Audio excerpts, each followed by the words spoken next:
നമസ്കാരം. Live at 6 ആരംഭിക്കുന്നു. ആദ്യം പ്രധാന തലക്കെട്ടുകൾ.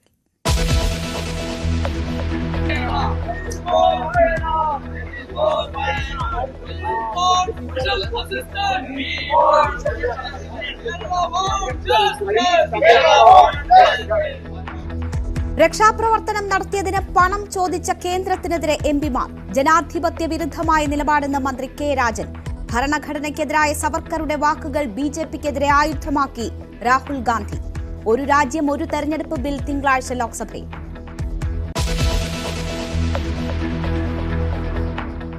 പരീക്ഷാ ചോദ്യപേപ്പർ ചോർച്ചയിൽ പോലീസ് അന്വേഷണം ആവശ്യപ്പെട്ട് വിദ്യാഭ്യാസ വകുപ്പ്. ഡിജിപിക്ക് പരാതി നൽകി പൊതുവിദ്യാഭ്യാസ വകുപ്പ് ഡയറക്ടർ.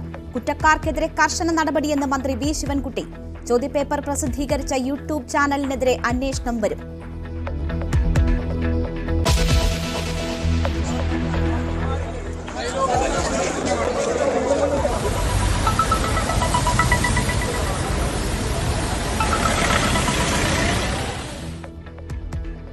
പാലക്കാട് പനയംപാടത്തെ അപകട സ്ഥലത്ത് ഗണേഷ് കുമാർ. റോഡ് നവീകരിക്കുമെന്നുറപ്പ്. തൊടുപുഴയിൽ ട്രാവലറും ബുള്ളറ്റും കൂട്ടിയിടിച്ച് യുവാവിന് ദാരുണാന്ത്യം. കാറിടിച്ച് ശുചീകരണ തൊഴിലാളിക്ക് പരിക്കേറ്റ സംഭവത്തിൽ പോലീസിനെതിരെ കുടുംബം.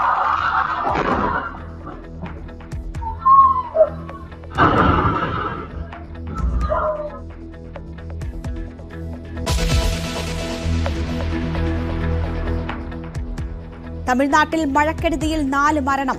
400 വീടുകൾ തകർന്നു. 2000 പേരെ മാറ്റിപ്പാർപ്പിച്ചു. കൊല്ലം ജില്ലയുടെ കിഴക്കൻ മേഖലയിൽ മഴ ശക്തം.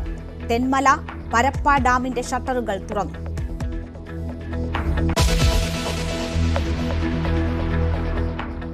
അല്ലു അർജുന്റെ അറസ്റ്റിൽ രാഷ്ട്രീയ വിവാദം മുറുകുന്നു. അറസ്റ്റ് ആസൂത്രിതമെന്ന് ബിആർഎസും ബിജെപിയും.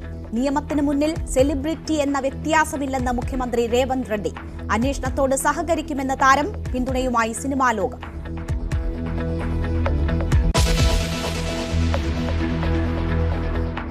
ഗാബ ടെസ്റ്റിന്റെ 1ാം ദിവസം കളി മുടക്കി മഴ.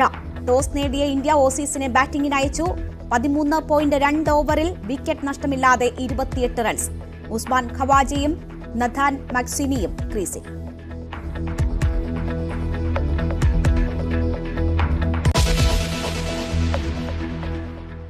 ലോക്സഭയിൽ ഭരണഘടനാ ചർച്ചയിൽ പങ്കെടുത്ത് പ്രധാനമന്ത്രി നരേന്ദ്രമോദി സംസാരിക്കുന്നു. അതിലേക്ക്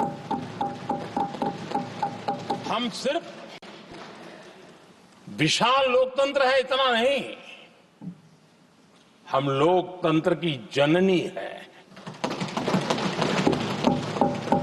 आदरणीय सभापति जी, मैं जब ये कह रहा हूं तो मैं 3 महापुरुषों के कोट इस सदन के सामने प्रस्तुत करना चाहता हूं। राजर्षि पुरुषोत्तम दास टंडन जी, मैं संविधान सभा के अंदर हुई चर्चा का उल्लेख कर रहा हूं। उन्होंने कहा था, सदियों के बाद हमारे देश में एक बार फिर ऐसी बैठक बुलाई गई है, यह हमारे मन में अपने गौरवशाली अतीत की याद दिलाती है, जब हम स्वतंत्र हुआ करते थे, जब सभाएं आयोजित की जाती थी जिसमें विद्वान लोग देश के महत्वपूर्ण मामलों पर चर्चा करने के लिए मिला करते थे। दूसरा कोट मैं पढ़ रहा हूं डॉक्टर राधाकृष्णन जी का। वे भी इस संविधान सभा के सदस्य थे। उन्होंने कहा था, इस महान राष्ट्र के लिए गणतांत्रिक व्यवस्था नई नहीं है, हमारे यहां ये इतिहास के शुरुआत से ही है। और तीसरा कोट मैं बाबा साहब आंबेडकर का कह रहा हूं।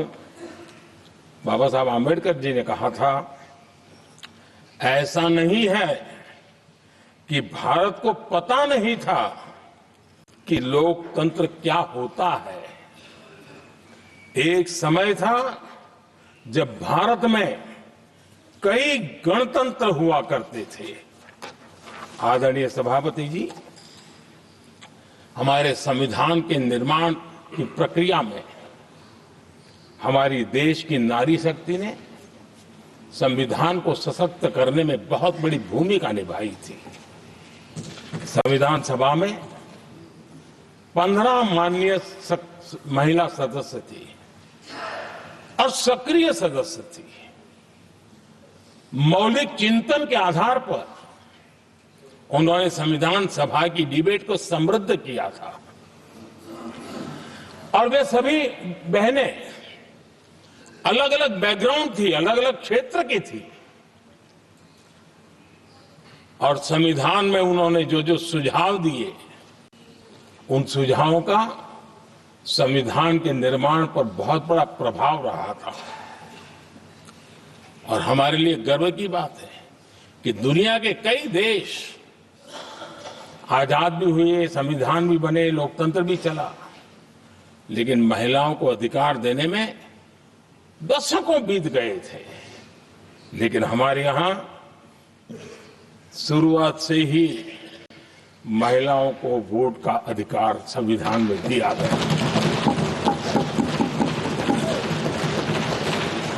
आदरणीय सभापति जी, जब G20 समिट हुई उसी भावना को आगे बढ़ाते हुए, क्योंकि संविधान की भावना को लेकर के हम सब जीने वाले लोग हैं, हमने G20 की अध्यक्षता के दरमियान विश्व के सामने विमेन लेड डेवलपमेंट का विचार रखा और विश्व के अंदर विमेन डेवलपमेंट से अब आगे जाने की जरूरत है और इसलिए हमने विमेन लेड डेवलपमेंट की चर्चा को अंजाम दिया। इतना ही नहीं, हम सभी सांसदों ने मिलकर के एक स्वर से नारी शक्ति बंधन अधिनियम पारित करके हमारी महिला शक्ति को भारतीय लोकतंत्र में उनकी भागीदारी सुनिश्चित करने के लिए हम लोगों ने कदम उठाए। आदरणीय सभापति जी, आज हम देख रहे हैं हर बड़ी योजना के सेंटर में महिलाएं होती है और ये जब संविधान के हम 75 वर्ष मना रहे हैं, ये संयोग है और अच्छा संयोग है कि भारत के राष्ट्रपति के पद पर एक आदिवासी महिला विराजमान। ये हमारे संविधान की भावना की एक अभिव्यक्ति भी है।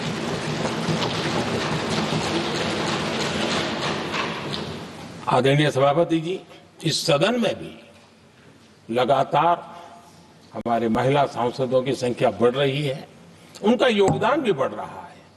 मंत्री परिषद में भी उनका योगदान बढ़ रहा है। आज सामाजिक क्षेत्र हो, राजनीतिक क्षेत्र हो, शिक्षा का क्षेत्र हो, खेलकूद का क्षेत्र हो, क्रिएटिव वर्ल्ड की दुनिया हो, जीवन के हर क्षेत्र में महिलाओं का योगदान, महिलाओं का प्रतिनिधित्व देश के लिए गौरव दिलाने वाला रहा है। विज्ञान के क्षेत्र में, खास करके स्पेस टेक्नोलॉजी में उनके योगदान की सराहना हर हिंदुस्तानी बड़े गर्व के साथ कर रहा है। और इन सब की सबसे बड़ी प्रेरणा हमारा संविधान है। आदरणीय सभापति जी, अब हमारा देश बहुत तेज गति से विकास कर रहा है। भारत बहुत ही जल्द विश्व की तीसरी बड़ी आर्थिक शक्ति बनने की दिशा में बहुत मजबूत कदम रख रहा है। और इतना ही नहीं, ये 140 करोड़ देशवासियों का संकल्प है कि जब हम आजादी की शताब्दी मनाएंगे, हम इस देश को विकसित भारत बना करके रहेंगे। ये हर भारतीय का संकल्प है, ये हर भारतीय का सपना है।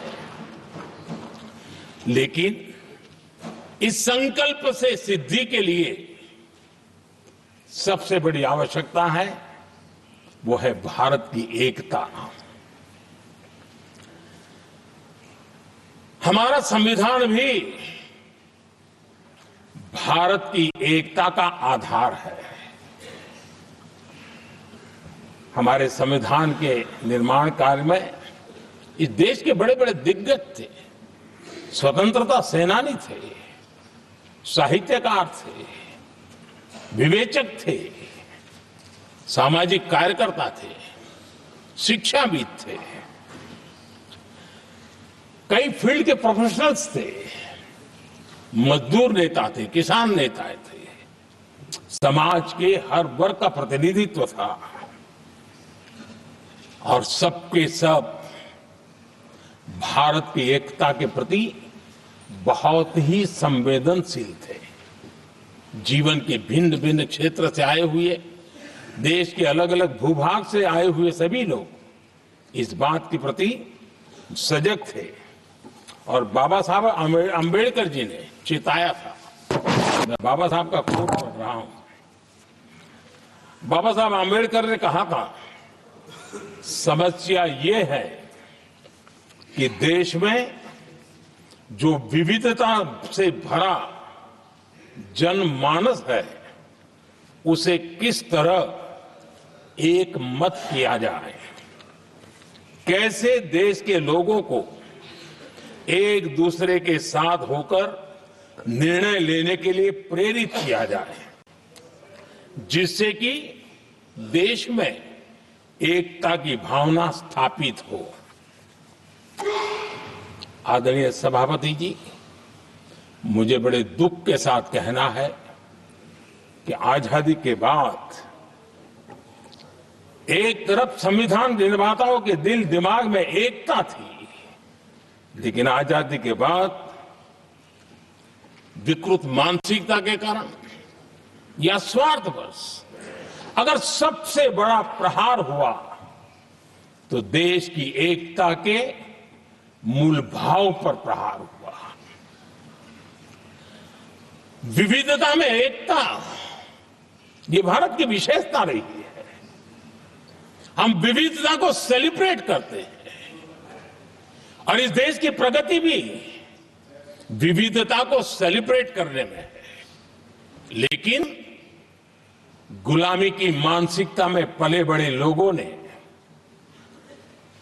भारत का भला न देख पाने वाले लोगों ने और जिन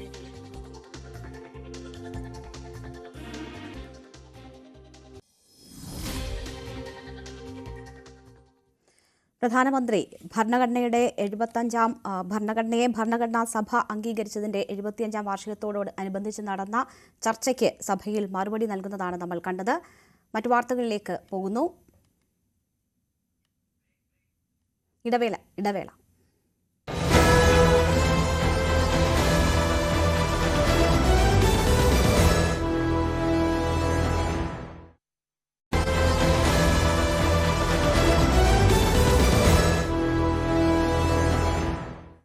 വാർത്തകൾ തുടരുന്നു. അപകടപാതയിൽ പരിശോധന.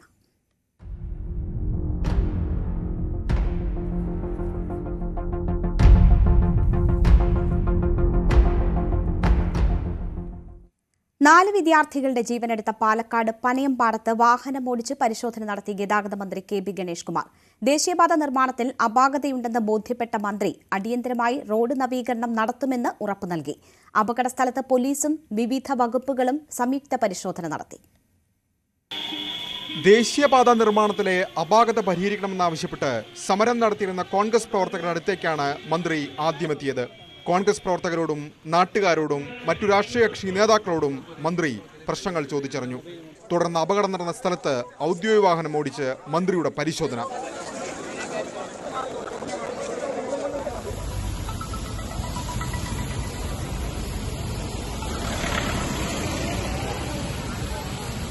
നാട്ടുകാർ ഉന്നയിക്കുന്ന പ്രശ്നം മന്ത്രിക്ക് ബോധ്യപ്പെട്ടു. അടിയന്തര നവീകരണം ആവശ്യപ്പെട്ട് ദേശീയപാത അതോറിറ്റിയെ സമീപിക്കും. ദേശീയപാത അതോറിറ്റിയിൽ നിന്ന് പണം ലഭിക്കാത്ത സാഹചര്യമുണ്ടായാൽ റോഡ് സേഫ്റ്റി അതോറിറ്റി പണം ചെലവഴിക്കുമെന്നും മന്ത്രി പറഞ്ഞു. ഒരു റെക്കമെൻഡേഷൻ നേരത്തെ തന്നെ കൊടുത്തിട്ടുണ്ട്. ആ റെക്കമെൻഡേഷൻ അനുസരിച്ച് ഇന്ന് ഇവിടെ കണ്ട കാര്യങ്ങൾ വെച്ചുകൊണ്ട് എമർജൻസി ആയിട്ട് ഇപ്പോൾ ഞാൻ പോലീസിനോടും മോട്ടോർ വെഹിക്കിൾ ഡിപ്പാർട്ട്മെന്റ് പറഞ്ഞ് ഹൈവേയായി ബന്ധപ്പെട്ടിട്ട് സിമന്റ് ഡിവൈഡർ ഇവിടെ താഴെ വയ്ക്കുകയും ആ ബേക്കറിയുടെ മുകളിലോട്ടുള്ള ഭാഗത്തെ വലതുവശത്ത് ആ ഇടതുവശത്ത് ഇവിടുന്ന് റൈറ്റ് സൈഡ് അതിപ്പുറ സൈഡിലേക്ക് ഓട്ടോ സ്റ്റാൻഡും എല്ലാം ഇപ്പുറ സൈഡിലേക്ക് മാറ്റും. കാരണം ഇവിടുന്ന് അങ്ങോട്ട് പോകുമ്പോൾ അപകടത്തിന് സാധ്യതയില്ല. അവിടെ നിന്ന് ഇറങ്ങി വരുമ്പോഴാണ് അപകടത്തിന് കൂടുതൽ സാധ്യത.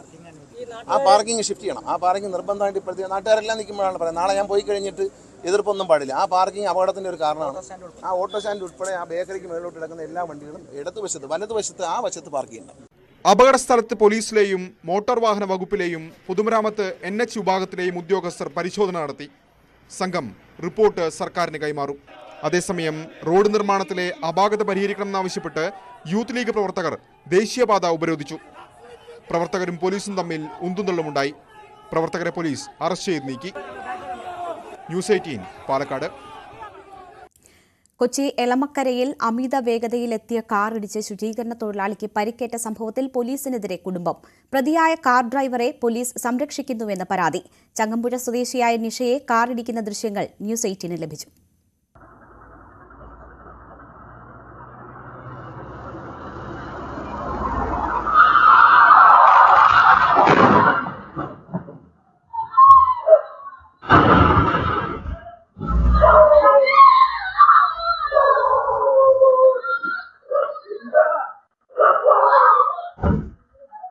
ഈ മാസം 7-ാം തീയതി പുലർച്ചെ 3 മണിക്ക് ഭർത്താവ് മാരിയപ്പനോടൊപ്പം ശുചീകരണ തൊഴിലിനിറങ്ങിയതാണ് നിഷ. അമിത വേഗതയിലെത്തിയ കാർ ഇടിച്ചു തെറിപ്പിച്ച നിഷ രക്ഷപ്പെട്ടത് തലനാരിഴയ്ക്ക്. കാറിൽ നിന്നും ഇറങ്ങിയ യുവാവ് ആശുപത്രിയിൽ കൊണ്ടുപോകാമെന്ന് പറഞ്ഞ ശേഷം കടന്നുകളഞ്ഞെന്നാണ് നിഷ പറയുന്നത്. വെളുപ്പിന് 3:20 ഞാൻ വണ്ടിയും കൊണ്ട് പോവായിരുന്നു.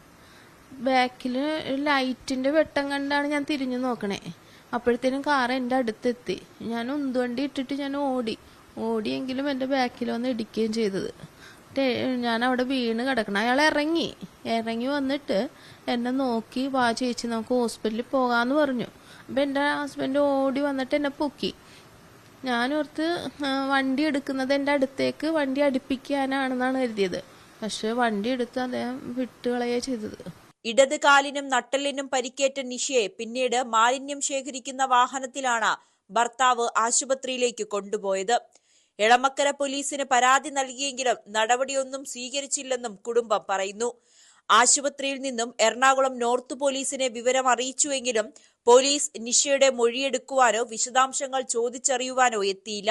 പ്രതിയായ ഡ്രൈവറെ പോലീസ് വിളിച്ചുവരുത്തി സ്റ്റേഷൻ ജാമ്യത്തിൽ വിട്ടയച്ചെന്ന് അയൽവാസി പറഞ്ഞാണ് നിഷയും മാരിയപ്പനും അറിയുന്നത്.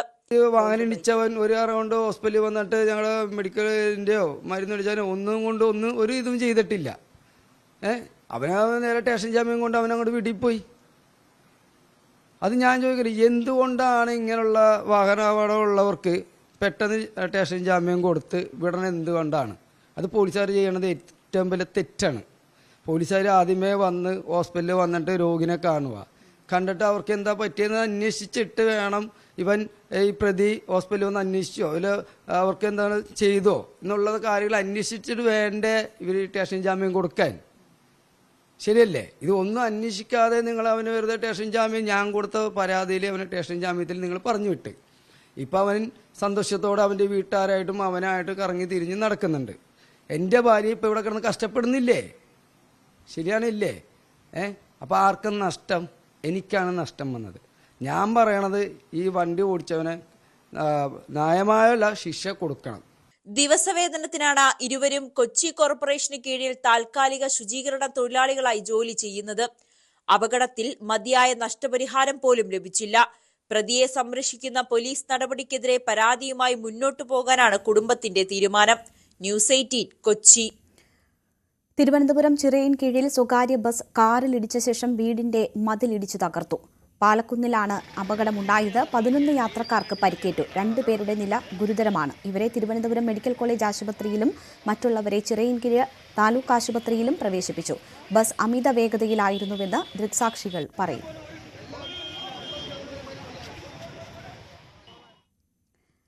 തിരുവനന്തപുരം വർക്കലയിൽ 16-കാരന് ഇരുചക്രവാഹനം ഓടിക്കാൻ നൽകിയ അമ്മയ്ക്കെതിരെ പോലീസ് കേസെടുത്തു. പാളയംകുന്ന് പോസ്റ്റ് ഓഫീസ് ജീവനക്കാരിയായ കുട്ടിയുടെ അമ്മയ്ക്കെതിരെയാണ് അയിരൂർ പോലീസ് കേസെടുത്തത്. വാഹന പരിശോധനയ്ക്കിടെയാണ് കുട്ടി വാഹനം ഓടിക്കുന്നത് പോലീസിന്റെ ശ്രദ്ധയിൽപ്പെട്ടത്. തുടർന്നാണ് അമ്മയ്ക്കെതിരെ കേസെടുത്തത്. മൂവാറ്റുപുഴ തൊടുപുഴ റോഡിൽ ട്രാവലറും ബുള്ളറ്റും കൂട്ടിയിടിച്ചുണ്ടായ അപകടത്തിൽ യുവാവിന് ദാരുണാന്ത്യം. ആയവന സ്വദേശി സെബിൻ ജോയിയാണ് മരിച്ചത്. ആനിക്കാട് മാവിൻ ചുവടിൽ ഇന്ന് പുലർച്ചെ 1:30 ഉണ്ടായ അപകടം ആയിരുന്നു. ജോലി കഴിഞ്ഞ് വീട്ടിലേക്ക് മടങ്ങും വഴിയാണ് സെബിൻ അപകടത്തിൽപ്പെട്ടത്. മൂവാറ്റുപുഴയിലെ സ്വകാര്യ ആശുപത്രിയിലെ മാനേജരാണ് മരിച്ച സെബിൻ.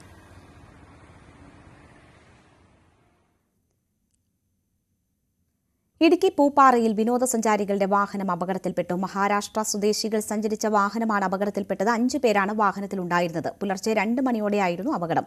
യാത്രക്കാർക്ക് നിസാര പരിക്കേറ്റു. SSLC +1 ക്രിസ്മസ് പരീക്ഷാ ചോദ്യപേപ്പർ ചോർച്ചയിൽ പോലീസ് അന്വേഷണം ആവശ്യപ്പെട്ട് വിദ്യാഭ്യാസ വകുപ്പ്.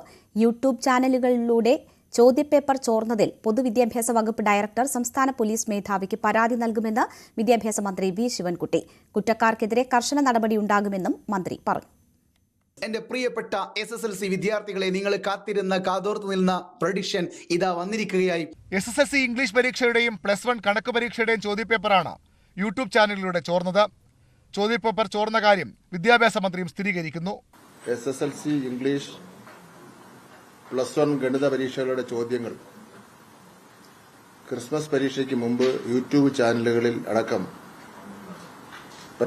പ്രത്യക്ഷപ്പെട്ടതുമായി ബന്ധപ്പെട്ട് പൊതുവിദ്യാഭ്യാസ ഡയറക്ടർ, സംസ്ഥാന DGP, സൈബർ സെൽ എന്നിവർക്ക് പരാതി നൽകും.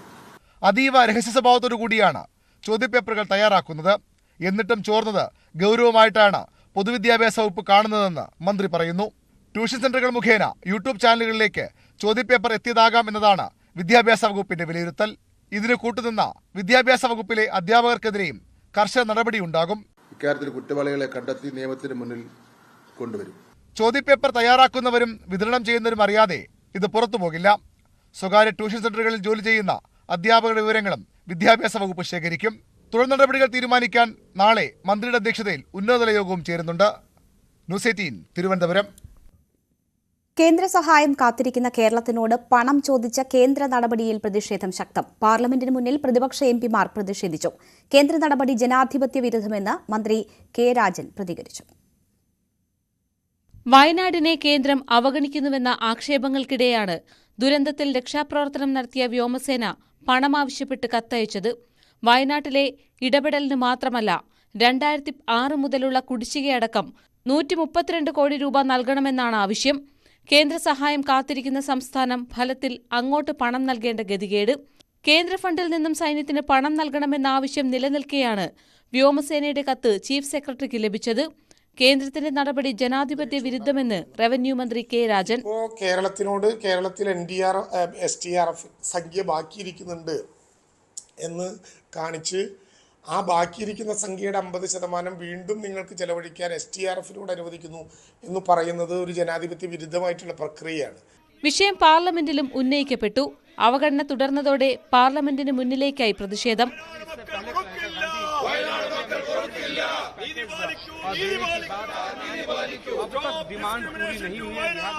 വയനാടിന് സ്പെഷ്യൽ പാക്കേജ് എന്ന ആവശ്യം കേന്ദ്ര സർക്കാർ നിരസിക്കുകയാണെന്ന് പ്രിയങ്ക ഗാന്ധി. ഇതുമായി ബന്ധപ്പെട്ട് പ്രധാനമന്ത്രിക്കും കേന്ദ്ര ആഭ്യന്തരമന്ത്രിക്കും കത്തയച്ചതായും പ്രിയങ്ക. डिमांड की बात नहीं है, हम कह रहे हैं कि जो राशि देनी चाहिए वो दीजिए. जो पूरा जो कैलकुलेशन है, जो वहाँ पे डेवस्टेशन हुआ है, जो नुकसान हुआ है, वो तकरीबन 2000 करोड़ का नुकसान है. लेकिन वो सरकार पे के ऊपर निर्भर है कि कितना करना चाहती है. लेकिन कुछ तो करिए. News desk, news 18. മുനമ്പം വിഷയത്തിൽ 2 സമുദായങ്ങളെ തമ്മിലടിപ്പിക്കാൻ സംസ്ഥാന സർക്കാർ കുടപിടിക്കുകയാണെന്ന് പ്രതിപക്ഷ നേതാവ് വി ഡി സതീശൻ. ഭൂമി ആരുടേതെന്ന് പരിശോധിക്കപ്പെടേണ്ടതാണെന്നും തീരുമാനമെടുക്കേണ്ടത് സർക്കാരും വഖഫ് ബോർഡുമാണെന്നും വി ഡി സതീശൻ പറഞ്ഞു. ലീഗിന്റെ നിലപാടിൽ അഭിപ്രായം പറയേണ്ടതില്ലെന്നും സതീശൻ പറഞ്ഞു. മനഃപൂർവ്വം സർക്കാർ തീർക്കാൻ പറ്റും. കേരളത്തിലെ ക്രൈസ്തവ സംഘടനകൾ മുഴുവൻ അവർക്ക് അവിടെ പെർമനന്റ് ആയിട്ട് കൊടുക്കണമെന്ന് പറയും. കേരളത്തിലെ മുസ്ലിം സംഘടനകൾ മുഴുവൻ ശരണമന്ത്രമുഖരിതം സന്നിധാനം. ശബരീശ ദർശനം നിങ്ങൾക്കായി സമർപ്പിക്കുന്നത് മിൽമ ഗീ. വ്രതശുദ്ധിയുടെയും നന്മയുടെയും നാളുകൾ പരിശുദ്ധമാക്കാം മിൽമയ്ക്കൊപ്പം. ഇന്ത്യ ഓസ്ട്രേലിയ ഗാബ ക്രിക്കറ്റ് ടെസ്റ്റിന്റെ ആദ്യ ദിനം മഴ മൂലം ഉപേക്ഷിച്ചു. 13.2 ഓവർ മാത്രം എറിഞ്ഞ ആദ്യ ദിനത്തിൽ വിക്കറ്റ് നഷ്ടപ്പെടാതെ 28 റൺസ് ഓസ്ട്രേലിയ സ്വന്തമാക്കി. ടോസ് നേടിയ ഇന്ത്യ ഓസ്ട്രേലിയയെ ബാറ്റിംഗിന് അയക്കുകയായിരുന്നു. ഉസ്മാൻ ഖവാജ, നിതിൻ മക്സീനി എന്നിവരാണ് ക്രീസിലുള്ളത്. പരമ്പര ഇപ്പോൾ 1-1 എന്ന നിലയിലായതിനാൽ ഈ മത്സരം നിർണായകമാണ്.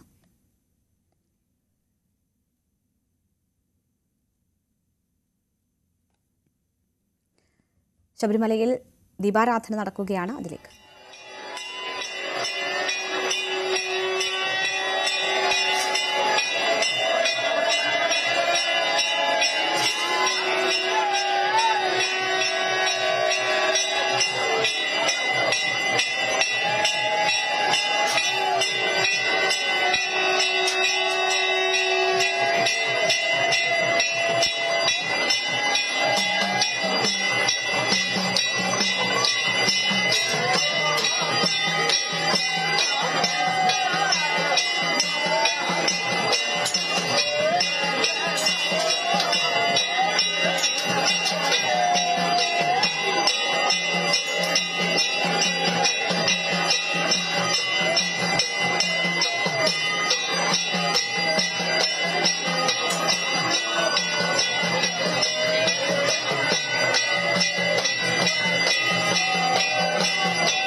ശബരീശ ദർശനം നിങ്ങൾക്കായി സമർപ്പിച്ചത് മിൽമാഗി.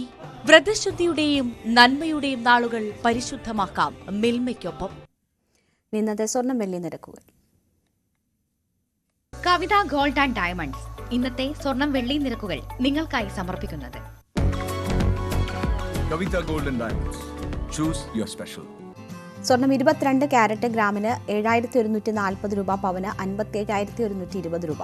സ്വർണം 18 ക്യാരറ്റ് ഗ്രാമിന് 5895 രൂപ, പവന് 47,160 രൂപ. വെള്ളി ഗ്രാമിന് 97 രൂപ, കിലോയ്ക്ക് 97,000 രൂപ. കവിത ഗോൾഡ് ആൻഡ് ഡയമണ്ട്സ് ഇന്നത്തെ സ്വർണം വെള്ളി നിരക്കുകൾ നിങ്ങൾക്കായി സമർപ്പിക്കുന്നത് Kavitha gold and diamonds. Choose your special. Live at 6 പൂർണ്ണമാകുന്നു. നമസ്കാരം.